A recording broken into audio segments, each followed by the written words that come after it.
This morning, what we're going to do is we're discussing a new entity in gastroenterology called DGBI, disorder of brain-gut interaction. It's a new entity. It was coined in medical literature, especially in gastroenterology circle, in 2020 and onwards. Previous names for this entity was functional dyspepsia, irritable bowel syndrome, or functional disorder. So gastroenterology community who have interest in motility disorder, they had several meetings and came up with this term DGBI. So what is it? This is basically a psychosocial phenomena which is altering the connection between brain and gastrointestinal system. And as a result, when there is a poor connection, disconnection, or massive load between brain and gut communication, we end up having some problems in terms of gastrointestinal symptoms, namely some people have, to begin with, poor appetite, we call it early satiety. They get full, heartburn, bloating. And other caveats is people have distension in their belly called, again, bloating, constipation, occasionally diarrhea. So this is a blanket term, DGBI. And how common it is? Actually, an average European, North American gastroenterology practice, 40% of the disease burden is DGBI, disorder of gut-brain interaction. My generation of gastroenterologists who has training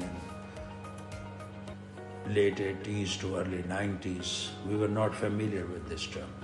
And physicians of our cohort, they easily get distressed, get upset, and they have a bias towards this population.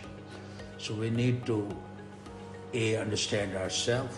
We need to educate our junior gastroenterologists or general physicians who are involved in this type of patient care. This is a genuine problem. It's not functional or to discard it or put it as a blanket term and this is somebody who is psycho or cuckoo. It's a real disease. It's basically overfiring between gut-brain axis. How common is 40%, as I said, and common age group is 20 to 40. Age 20 to 40, 35 to 40% people.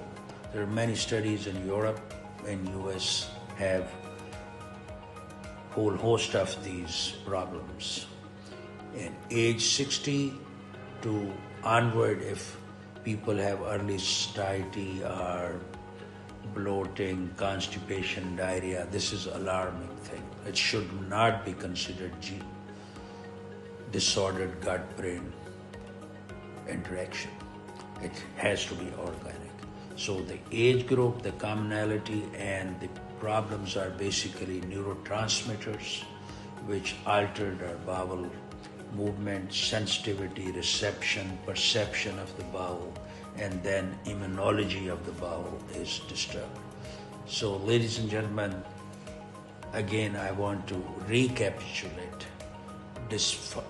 Disorder of gut-brain interaction is a new term coined in early 2020s. 40% of the population have this problem, and the commonest age group is 20 to 40.